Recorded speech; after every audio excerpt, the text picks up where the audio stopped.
Lee Jones here from Hotspawn, and I'm joined by GrabbZ ahead of the LEC Summer Finals in Madrid.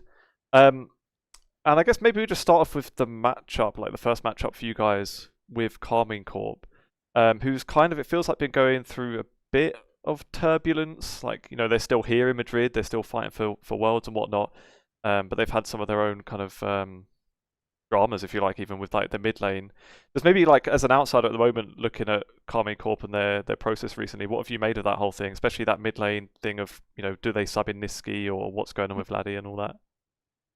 For now, we just assume they're gonna play with Vladdy, and while it's impossible to not see that they had their issues the last weeks, we are preparing for the best of Karmine Corp, right? We're not gonna go into the game believing that this will have an impact in the game.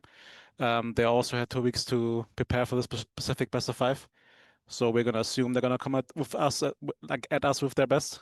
So we don't really concern ourselves with the drama or if Niski plays this or no. If he does, cool. I think he's a worse player than Bloody, so good for us, I guess. But we don't assume it's happening. And what do you make of playing them in Spain, especially as well? Like, I know Fnatic aren't exactly like a proper home team, but you've got like a decent following, and there was a decent following there in the roadshow as well. Whereas obviously Karmine Corp come in as the French side, which has been like the enemy of the Spanish teams over the last couple of years. Do you kind of feel like you might have that bit of home advantage, or anything in your favour there? For sure, we're gonna have a lot of fans cheering for Oscar and Razak specifically. Also, Gax is also Spanish, so we're gonna have a bit more of a support, I'd say. I personally, again, I don't concern myself with that. I just wanna go on stage and make sure my players do the best they can. Um, but it would be a lie to say they're not excited, right? Especially Razok comes from Madrid, Hmm. so it's really hometown for him, and he takes big pride in that. So the fans will for sure give him a lift, and I think it will show his performance. Sure. Do you think the roadshow earlier in the year was helpful for this kind of thing as well? At least like maybe helps get over the initial nerves of playing in a big event. I wouldn't say so because every player already had experience in that regard. Poby also played the T1 home ground in Korea, so I think every player has experience. But of course, like as a new player, like if you're a rookie, this is very variable. And roadshows are just nice. The games feel more important. Hmm. It's always like easy to say, oh, every player should take every game as serious as possible. I agree, but there's a human element, and there's a big difference if you play at home on the studio in Berlin or in front of thousands of people. Hmm. Um, so from the get-go, people will just be more locked in, hopefully. We're also taking preparations to make sure that no one gets too excited, right? It's also going to be important. Yeah. Talking of the importance of the matches as well, especially this first one, like since this is the decider to go to Worlds, I suppose the first match, um, does that one almost feel like the most important one? Like it seems like, of course, you want to win a championship, but going to the Worlds is kind of, at least for Fnatic, seems to be kind of the bare minimum. I think it's like 2016 the last time they didn't make Yeah. it. I think for the org itself, it's hugely important. We made sure to not make it bigger as it is. I think everybody's hugely aware of the importance of this game. But it's only more important because it's the game we can prepare for, right? We can only prepare for Koi after beating KC. Hmm. We can only prepare for G2 after beating the other two. So why spend time there if we have the first opponent in front of us? Be prepared with all seriousness we have. But again, we make sure to also not put too much stress on it. We are all aware it's really important, and that's about it. Hmm. And for you guys, like looking at these finals and then beyond, maybe into Worlds as well, if you were to get there.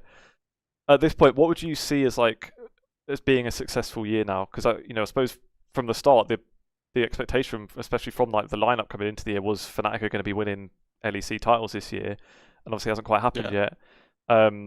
So yeah, do you think like at least like getting to Worlds would help to kind of squash any doubts or anything, or what do you see as like now being a positive end to the year? I think for the org, of course, winning the split or qualifying to Worlds is the minimum. For me personally, I think that ship has sailed because ultimately, when I came in, I wanted to have the team to become a team that can dominate. The players were there for it, and for whatever reason, right, we didn't get there. So I think in that regard, it was a fail. You can also argue that in itself, the league, the top four, got more competitive than the last years. So by nature, it's harder. Hmm. But I still think, and I have this feeling, other teams have similar feelings that we're not there where we should have been. I think obviously if you talk to KC, Koi, or G2, they're gonna have similar views on their development. Um, so personally, I'm a bit disappointed in whatever happens in a way. But obviously, as you said yourself, right, Worlds is the bare minimum that this org wants to reach. We still believe we can beat every team. I think the top 4 is hugely competitive. I think G2 sure might be right now, as of today, like 1 or 2% points ahead than the rest. But on a given day, each team can beat everybody, and we're gonna come into this weekend with that in mind and with the belief that we can win everything. And then whatever happens, happens, right? But we are making sure that we don't have any regrets in terms of preparation. For sure. I wanted to ask a little bit about the format in summer. I think we spoke like a month ago or so, and you said at that point you weren't really a fan of the format in general, like the grouping thing and all of that. But then since then, there's been especially more made about like just how infrequently a lot of teams are playing and having all these breaks. I know obviously this week it's a bit more understandable because everything's shifting over to Madrid. Yeah, just how have you found that kind of process? Because like, is there ever a time that you don't mind having a bit longer? Maybe you get more prep time, or would you prefer to just like keep momentum and things like that? How have you found it? Yeah, I'm still not a big fan. It's still bad. If you just compare the numbers of games we play compared to the Asian counterparts, it's laughable, honestly. As you said yourself, I understand for the roadshow that a week break can help Riot to set up. That's completely fine. But then we also, a week before the playoffs already, we had only 4 matches in regular season. This split just feels really odd, I think, to everybody. Also now, because of the break, we have a new patch, which the patch is not that big, but it's still, I think, a novum that Riot changes the patch during playoffs. Certain champs like Talia, Azir, Yunara that are in the rotation of champs that are picked in the first game are being nerfed in playoffs. So that's also something I'm not a big fan of. So yeah, I think this year around, I just hope to see this not repeating, basically. Yeah. Make it more condensed if they want to. I think that's what I prefer. Than having this like lots of downtime and then you play Monday, maybe then Saturday, especially towards the end where teams can't scrim each other. Like for example, we can't scrim KC, right? So it's only Core and G2 that we really want to scrim against. Next 2 weeks just feel very, very long, and Yeah. then you're just waiting most of the time. I wanted to ask about that with KC as well, because especially with the group format, and then they were in the other group.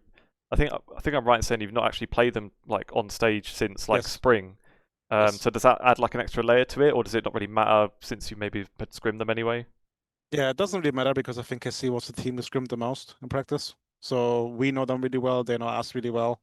Obviously, let's just say certain players on both camps have a bit more aggressive tendencies in scrims. I think a bit of ego is involved, and I don't know if that will translate to stage. But I think both teams have a good idea of each other. So I don't think that's the issue. But it's sad, right? Like we're a top 4 team, both teams, and we didn't play in what it feels like half a year. And I don't think that's what should be happening. I think, for example, the Korean system with the Legends group makes more sense to me than what we did. But Riot tried it and hopefully they learn for next year. Just looking at the matchup specifically then as well. So I think for KC, it's like pretty much generally considered that Kanna's been their strongest player, and a lot of the stuff goes through him. I know Oscar, like since he joined Fnatic, has had some ups and downs, and I think it was like fairly public that he was one of the people that maybe could have ended up being replaced in summer.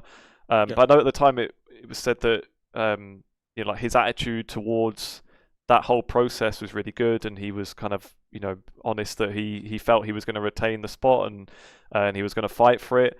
And he's been playing pretty well. He was the MVP against Giant X. So just how do you see that matchup, especially with Kanna being the kind of leader for KC while Oscar's kind of fought for his space for his spot and shown that he deserved it?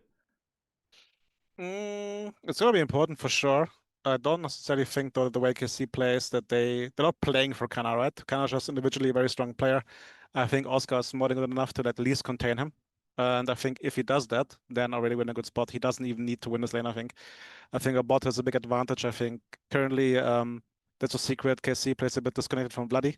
It feels like he gets a less support than in previous splits. While I was thinking he's the next star player next to Kanna, right? So obviously it's always hard to say. I think both teams recently on stage haven't played the best macro either, but I know both teams can play much better from scrims. So it's just more about which team can on that day play sidelane better, I would say. And I think if we show what we have done recently in practice, I'm very, very confident. And I don't think Kanna is going to be like a special factor. Not saying that he's not really good, but it's more like I think how the teams interact with each other. I don't think he will have much room to have an impact, hopefully. Fair enough. Well, I think that's all I've got time for. So yeah, thanks for chatting, GrabbZ. Yeah, and good luck in Madrid. Thanks for having me. Thank you so much.